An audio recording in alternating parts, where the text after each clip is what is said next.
It was around 2003 when I remember my dad and I were looking at buying our first home video games console. And for some reason, we were influenced into buying the original Xbox. In the UK, the original Xbox, I believe, was released around 2001, 2002. We made our decision based on the fact that this was the most powerful console. Today isn't about you, it's about the new Xbox. And quite frankly, I couldn't be more excited. The Xbox is everything The Rock is. Cutting edge, powerful, exhilarating, and like The Rock, it will be the most electrifying thing coming out this year. And what The Rock is to sports entertainment, to the WWF, the Xbox will be to the video game industry a breakthrough and certainly an original. Everywhere I went, everybody had a PlayStation 2. Some people had PS1s. They were looking to make the jump to the PS2. Occasionally, I had a few people dabbling in the Game Boy Advance or the computer. However, we chose and bit the bullet to purchase the Xbox. This video isn't really about sales numbers or about corporate strategy. For me, what's happened with Xbox over the last decade has become a personal matter. My first console was the original Xbox. I was a kid, I didn't care about console wars, I didn't care about market share. I just cared about turning that big machine on, hearing that amazing startup sound, and escaping into the worlds that felt massive. This is the story of Xbox, its rise, its dominance, its missteps, its evolution, and maybe its death. It was on that one summer lunchtime I remember going out with my family to purchase the original Xbox, and the first game that I picked up was Dead or Alive 3. I've made a video review of it, and this was the game that simply blew my mind. It already showed me how powerful this console was. It already showed me how fast and how powerful the Xbox is, and it paled in comparison to any other fighting game that I've played before. I already had dabbled into Tekken 3, I already had played a little bit of Street Fighter Alpha 1, so this game truly showed the capabilities of the Xbox. I had vivid memories of playing Dead or Alive 3. I was blown away by how strong the graphics were in this game, especially for something that released in 2001. It still amazes me how good this game looks in terms of all the fluid movements, the graphics, the stage transitions that were so incredibly seamless, and also the fantastic in-game cutscenes, whether they were in-engine or as a directed movie sequence, such as the character endings. When watching some of these endings, I genuinely felt that we've hit the pinnacle of video gaming graphics. And as a child, when I was 8-9 years old, my general understanding was that video games would try to be as realistic as possible, to try and make the graphics look as lifelike as possible. And Dead or Alive 3 felt to me like we've hit that pinnacle, and that there probably will never be anything greater than this. Obviously things have changed in the future, but this was such an eye-opening move from the Xbox, and I was glad that this game released on the Xbox to show how powerful it was. I also had heavy memories of playing Halo Combat Evolved and Halo 2. We all know how legendary Halo was, and Halo was the game that set the identity for the Xbox as a brand. And this is something we're going to explore later on in the video, about how that identity has been stripped away. But Halo really helped solidify and validate that consoles can have good FPS shooters. It set the standard. And what Halo 2 ended up doing was to allow us to enjoy multiplayer games during the dawn of the Xbox Live, and it did it in such a fantastic way whilst building on the story of Halo 1. Halo 2 wasn't just a sequel, it launched Xbox Live into the mainstream, with online matchmaking, clan systems, ranked playlists, console gaming as we know it today. Halo 2 made it normal. It made Xbox feel connected, global and competitive. Halo 2 wasn't just a game, it was the very reason we all bought headsets. This is core Xbox identity. There was also some amazing first-party games supported on the original Xbox, the likes of which we are missing today. Obviously, one of the games that comes to mind is the original Fable, where Peter Molyneux promised so much but didn't deliver on his promises, such as the fabled acorn, which you can plant and it would grow into a tree. Those kinds of things never happened. but it was nevertheless a very fun, charming game full of British humour. Fable wasn't just an RPG, it was ambition. And yes, Peter Molyneux promised the impossible: trees growing in real time, dynamic morality systems. And while it didn't deliver everything, what it did deliver felt magical. It gave Xbox a fantasy identity distinct from PlayStation JRPG dominance, a Western RPG with personality, humour, charm, and of course, my favourite, British eccentricity. It made Xbox feel experimental and creative, not just for bro shooters. With innovative things like towns and NPCs responding to your action, Fable made me feel like Xbox was trying something bold. It wasn't just competing, it was building worlds that felt alive and personal. On the other side, we have another action RPG in the name of Sudeki. I don't know if anybody remembers that game, but it was so colourful, so powerful. It evokes very strong memories of me playing the Xbox and getting into an amazing action RPG game. What I liked about Sudeki is how vivid and vibrant the world felt and the characters and the stories that they were telling. Sudeki was niche. It wasn't a 10 out of 10 game, but it felt different, colourful, stylized, almost experimental. It showed that the Xbox wasn't afraid to take risks on with smaller fantasy titles. That's something modern Xbox feels like it lacks, i.e. quirky, mid-budget exclusives. Sudeki represents a time when Xbox was willing to invest in uniqueness. Sudeki felt like discovering something hidden, like Xbox had secret gems you couldn't find anywhere else. That sense of discovery built brand loyalty.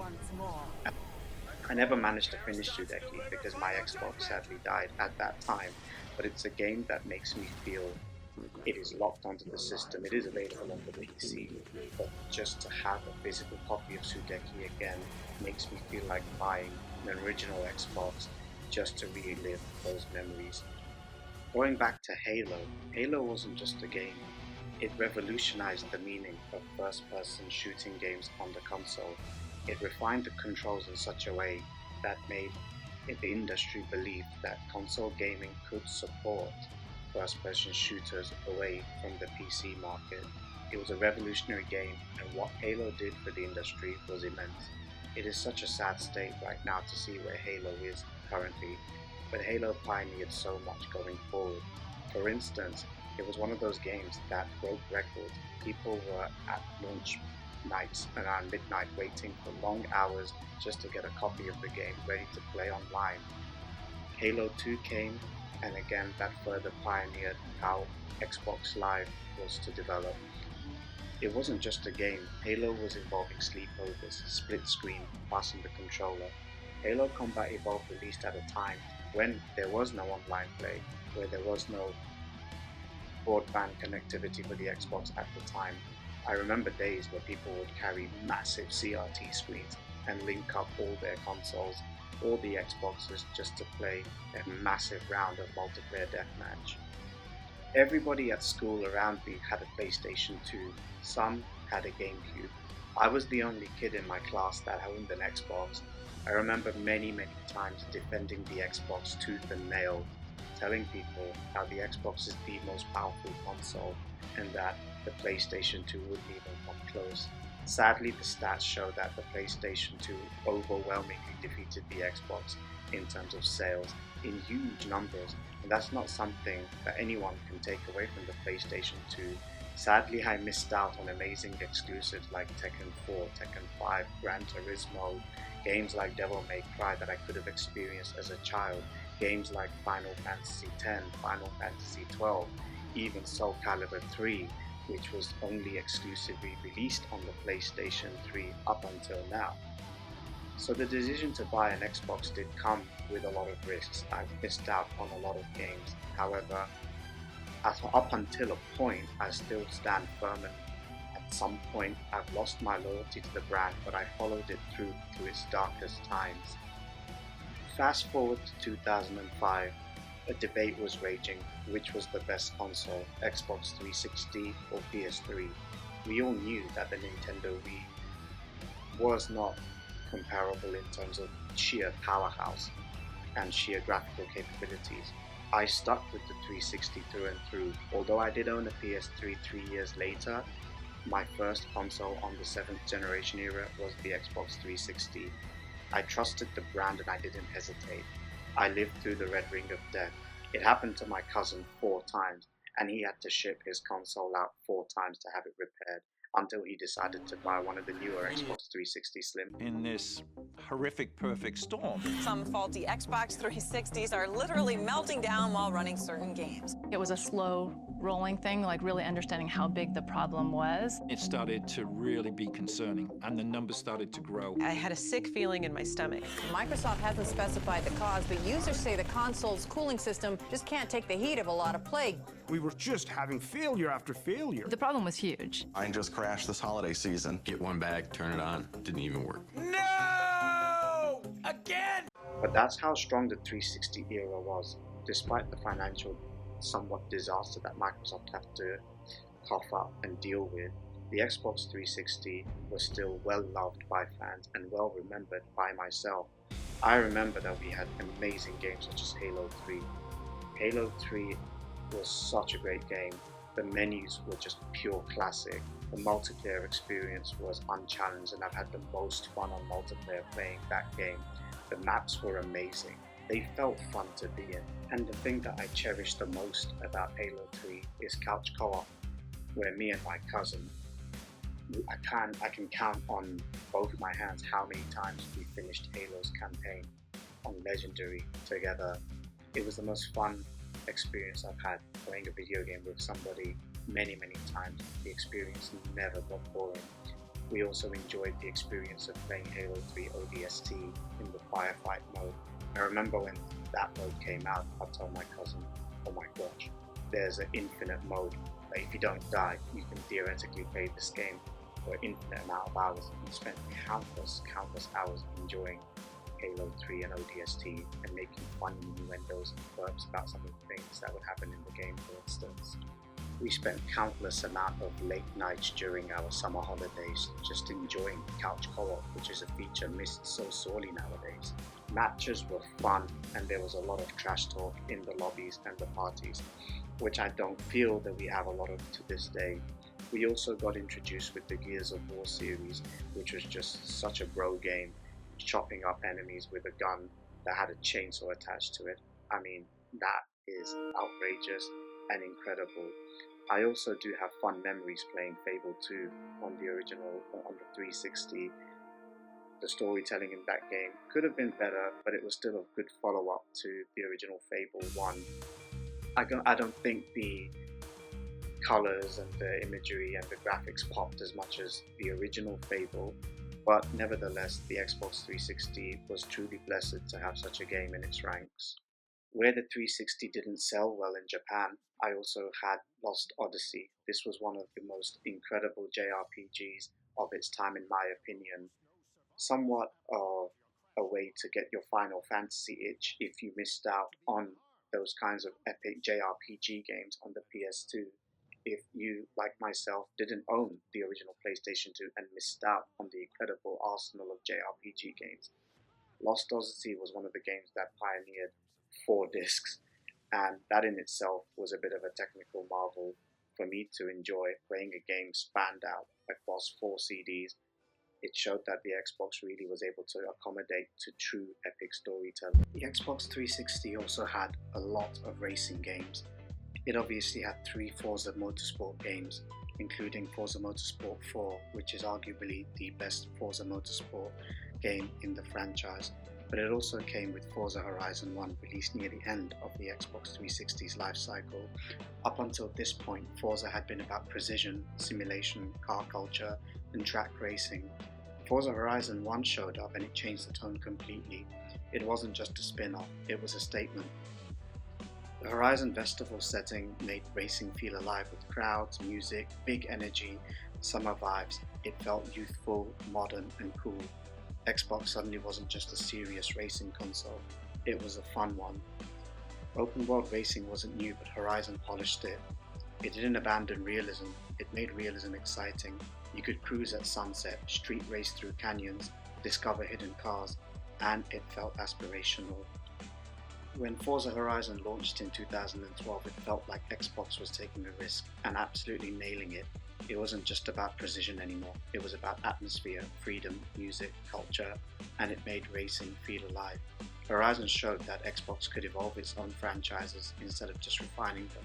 And to this day, we have several Forza Horizon releases coming up to Forza Horizon 6. Another game I wanted to mention was Crackdown 1. It didn't just start the game up as a superhero, it let you become one. You started grounded, then you leveled up your agility. Suddenly you were leaping across rooftops like the Hulk, and that progression felt addictive. The agility orb sound effect alone is burned into a generation's brain. It rewarded exploration, it rewarded experimentation in the different approaches in which you can tackle the different gang leaders spread out across the map. It was simple and brilliant, and I felt like it was Grand Theft Auto on steroids. Also, many people bought Crackdown for the Halo 3 beta access, but here's the key, people actually continued to play Crackdown 1 because the game was fun. They didn't just buy it to have access to Halo 3's legendary multiplayer, and that says everything about Crackdown as a game. It wasn't carried by Halo, and it stood on its own. Crackdown 1 felt like Xbox at its most playful. It wasn't trying to be cinematic, it wasn't trying to win awards, it just wanted you to give your own freedom, and it trusted you to create your own fun. And that kind of experimental energy is also something I feel is lacking nowadays. The most interesting thing that Xbox 360 also introduced was achievements, which the PlayStation later followed up a couple of years afterwards with their own trophy system. Xbox Live felt alive and like a community. And for a while, Xbox wasn't just competing, it was arguably leading in the console wars, especially in North America. And I believed in the Xbox 360, and that belief carried into 2013. It was around 7-8 years that we were all able to enjoy the 7th generation of consoles, being the 360, the PS3, the Nintendo Wii. It felt like forever. When were we going to get the new generation of consoles announced? When was it going to happen? I felt like the 360 and the PS3 was going to stick around forever, and that we're going to be here for a long time. 2013 came and the Xbox One was revealed. And to me, I feel like that was when everything changed. The fortune of Xbox went from dire, to be honest, at this point. And it was simply because of the reveal. I watched it fully live with my dad. I wanted to see how amazing the game would look. How did humanity push the technology forward? What kind of amazing games and experiences are we going to get? What will the next Forza Motorsport game look like? How will Halo look? Halo 5, what was that going to look like? And the next Gears of War? And what other amazing exclusives were we going to get? New IPs, for instance. This reveal was tragic. TV and movies? TV. Xbox. Watch TV. TV. TV. TV. TV. TV. TV and TV remote. TV experience. TV. TV. TV. TV. Sports TV. TV. TV. Anybody? TV. TV. MTV. TV. TV. TV. TV. Xbox. Go home. Everything was just focused on TV and media. And the naming of the Xbox, we expected it to be called Xbox 720 or Xbox 3 or something. It was called Xbox One because Microsoft had this image of unifying all the media in your room. That you had your satellite TV box which would connect to the Xbox, and you could use voice command through the Kinect to turn on different channels, record, playback footage. They also talked about having a lot of integration with sports and discussed always online policies, DRM restrictions, and having to be given a Kinect mandatory packaged in the box. The whole thing just fell off. And for some reason, I have no idea why I still believed in the Xbox at the time. I remember transitioning from college into university, taking on my degree, and this was the year when these consoles were announced. Everybody was asking me, why are you buying an Xbox One? Why not get the PS4? It's way better. And I still stuck true to Xbox. I felt like the weird kid at university who stuck out just, like a sore thumb just because I supported the Xbox. I don't know what led me to believe in the brand so much, despite knowing that there were such glaring problems with the console. The fact that Sony even had a parody trailer about how to share games really rubbed insult to injury. It's how you share your games on PS4.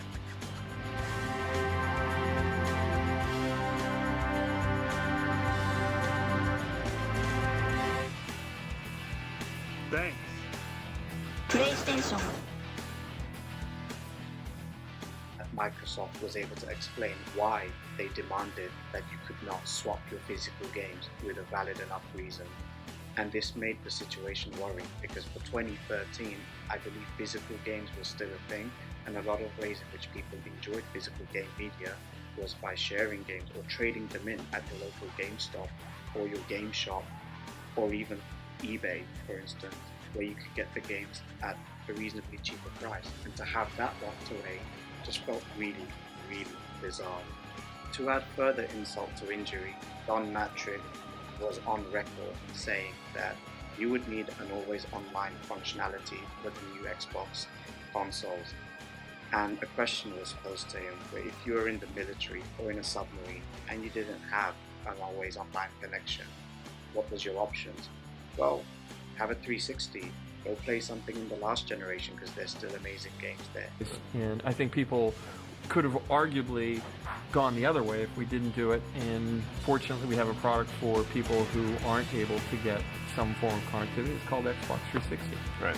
Stick with 360, that's your message if you don't, like it? If you have zero access to the internet, that is an offline device. I mean, seriously, when I read the blogs and thought about who's really the most impacted, there was a person who said, hey, I'm on a nuclear sub, and I don't even know what it means to be on a nuclear sub, but I've got to imagine that it's not easy to get an internet connection. As if Microsoft was going to support the 360 indefinitely.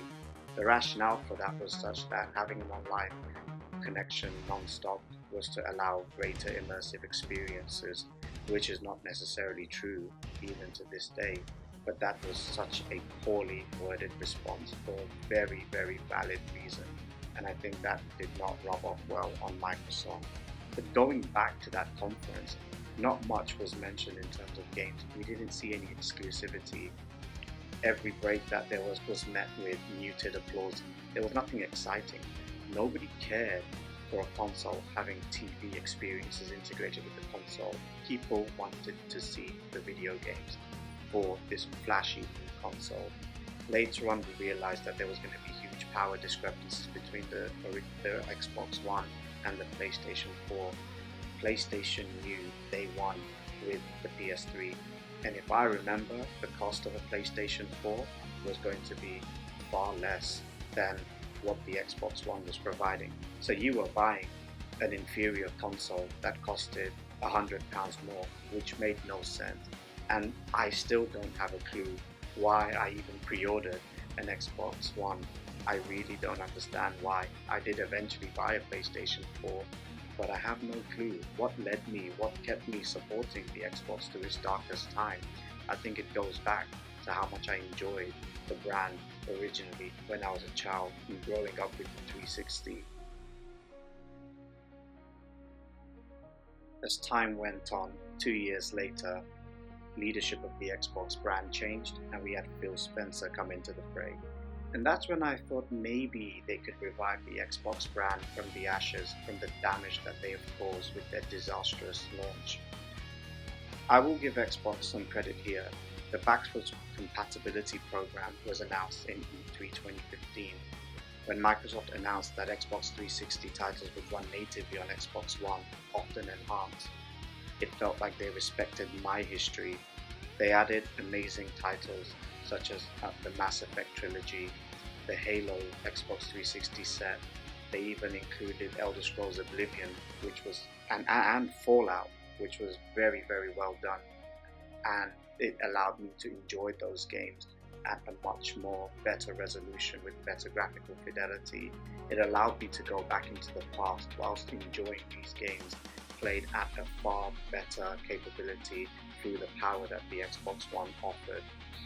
And I was grateful for that because it felt like they were respecting where I came from and my history. Later on, 2 years later, the backwards compatibility project was enhanced and they added original Xbox titles, and for the first time I was able to enjoy Elder Scrolls 3 Morrowind. Now, this was coming off someone who played Oblivion on the 360 and later on had tons of memories with Skyrim. So it felt like a welcome change, and I felt able to breathe, thinking there is some hope that these guys are willing to embrace their history, embrace video game preservation. The icing would have been on the cake if they were to allow every single original Xbox and 360 game to be played backwards compatible on the Xbox One.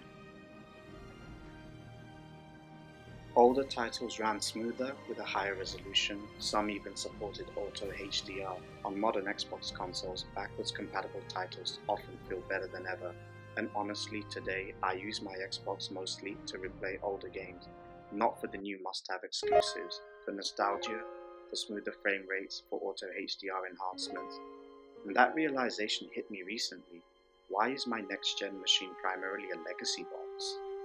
Is it there just for me to enjoy the games of the past?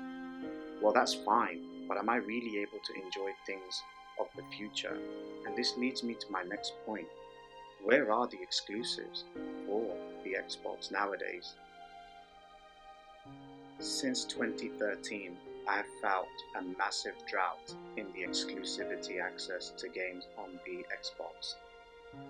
Yeah, fair enough, we were given Halo 5 and Halo 6, but these games paled in comparison to what Bungie could achieve, and what Bungie have achieved with those games, with stripped back features like not having couch co-op, not having Forge on launch. In any case, Halo was still there, but it was a shadow of its former self. We were given multiple Forza games, including Forza Horizon, but there's only so much one franchise can keep existing and keep releasing until it gets boring, to be honest.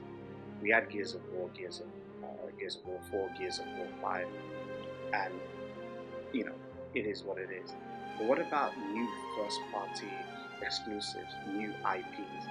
Yeah, fair enough, there were games like Recall, there were a few games, in all honesty, that bad that I can't even remember anything. Recently we were treated with games like Avowed, but they didn't come with a physical release. In any case, I remember 2018 came about and I was trying to find new games to buy, and I'd gone to Amazon to see what kind of exclusive games can I get for the original Xbox, and I got what I could.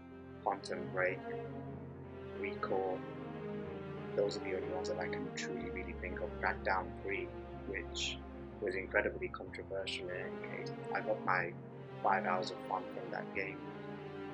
Compared to Sony, they had games like Spider-Man, which was pushing the edge, Ghost of Tsushima, again another game pushing cinematic flair and quality, Ratchet and Clank titles, Gran Turismo Sport, which, where it was controversial, it was still a Gran Turismo title, it was still fun to play. We even had games that included the likes of Horizon Zero Dawn, new territories being explored. I don't want to ignore the games like the Uncharted series, Uncharted 4 for instance. Cinematic quality and experience was what was sold with Sony and their exclusive titles, which the Xbox failed on. You also have Nintendo with Nintendo Switch. Their first party games like Zelda and Mario are worth alone, to the point where people are still willing to pay full price money for games that were released 10 years ago in theory. So Nintendo had their niche and they delivered consistently, but the Xbox was sorely lacking. So in that time, we would see Microsoft putting big money in buying lots of studios and acquisitions, and I was thinking with hope, yeah, they got all of these studios under their belt, we're definitely going to come back with a punch. We're going to come out all guns blazing with all kinds of exclusives.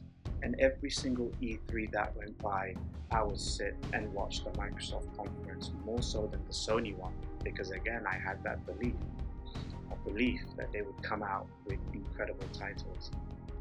Buying these studios meant nothing, because one by one, a lot of them got shut down by Microsoft. And that's where the problem lies. What are they buying up these studios for? What was their sole purpose?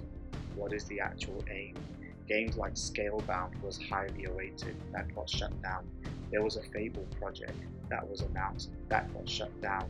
Even to this day, we were expecting a new perfect dark game that got shut down. So what's the point if you don't have any exclusives in your console? Where do we go from here? And with all these studio acquisitions, I remember when they bought Bethesda, I'm thinking, yeah, just like Morrowind and the timed exclusive that Oblivion was, if Elder Scrolls 6, and God knows when that's coming out, if that was made to be exclusive on the Xbox platform, then maybe after 13 years, 14, 15, 16 years, depending on when Elder Scrolls 6 would come out, there would be a reversal in the console market, and that maybe they might be able to contest and challenge the PlayStation and challenge Nintendo. The reality is, we just don't have that much of a system seller in Microsoft and the Xbox product. Microsoft did one thing with gaming, and that introduced a Netflix-style gaming subscription service in the form of Xbox Game Pass. It does have incredible value, but there's an existential question here. If Xbox exclusives were also to be launched on the PC, where the games can run arguably at much stronger graphical power and capability, if some titles were to be expanded onto rival platforms, and if I can play Xbox games without owning an Xbox, then what's the point of owning an Xbox? I'm starting to ask myself that question seriously.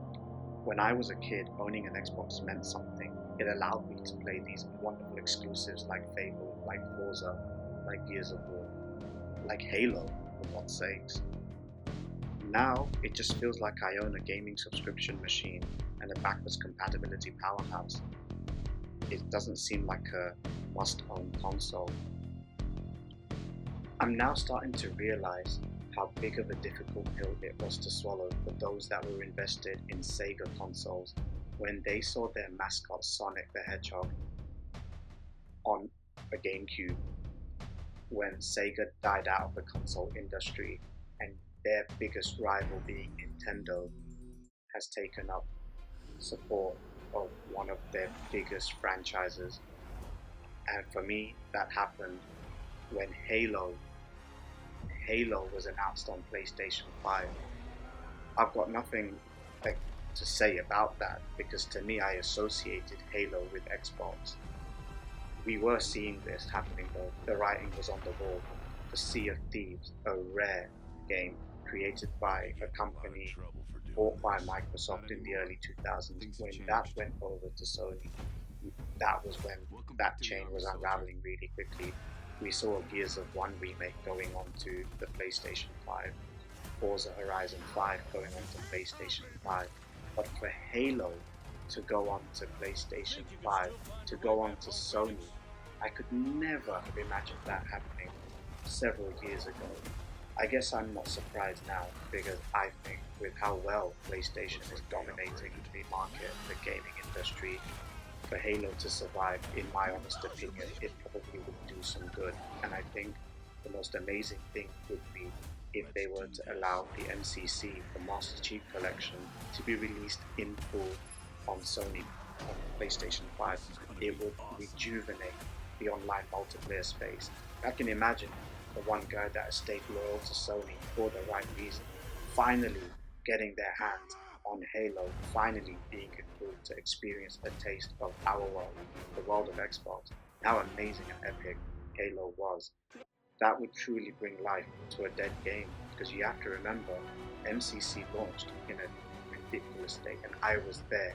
I pre-ordered that game and downloaded it day one, 2015, and I was shattered to see that the multiplayer was broken.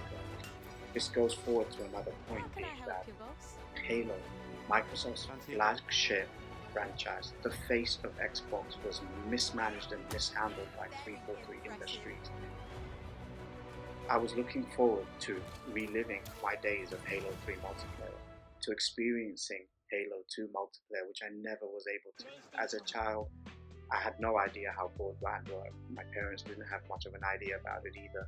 So Xbox Live at that time in the early 2000s wasn't really much of a thing.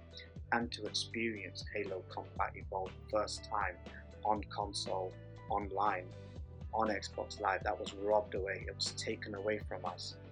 Even though 343 put patches to try and fix the situation, it's not the same. Lobbies are not filled. Most people still play Halo 3 and Halo 2. The other games are not cared for as much. So this just adds to further disappointment with the situation and the state of affairs of the Xbox. I guess I don't want this video to come off as a hate or a hateful rant on the Microsoft Xbox brand, but it's massive disappointment because I grew up with this brand. I defended it through the Red Ring era.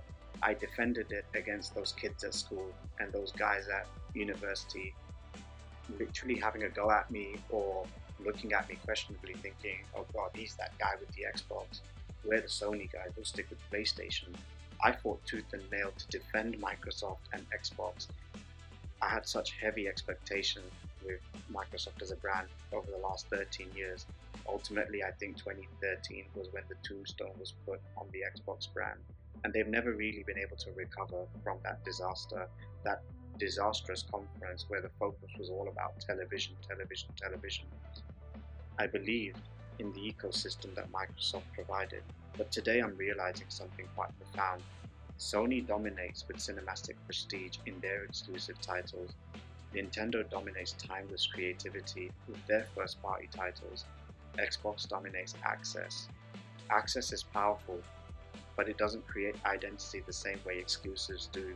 And when I look at my Xbox now, it's mostly used for running older games with auto HDR and a bit more of a souped-up resolution. But I can't wonder and help and think, is the Xbox evolving, or has the console itself become irrelevant, where I could just buy a PC and play all of their exclusives day one, or if I can't be bothered to make a souped-up PC rig, go and buy a PlayStation, because I've got the best of both worlds, cinematic experience and Xbox IPs that are not exclusive to an Xbox console. I wouldn't say that the Xbox is dead financially and Microsoft is stronger than ever. I mean, just look at the way their share prices have gone up over the last decade or two. But the Xbox that I grew up with, the console with cultural dominance and the must-play exclusives feels like a distant memory, or maybe that's nostalgia. Or maybe the death of Xbox wasn't about hardware failure, but it's more about losing its identity, and that hurts quite a lot for me. If you grew up with the original Xbox, if Halo 3 defined your teenage years as it did mine, if you survived the Red Ring of Death and stayed loyal, you would know exactly what I'm talking about. Let me know in the comments, what does Xbox mean to you now, and do you still feel like you need one? Thank you, do like and subscribe. Rock and roll! Give them hell, Chief.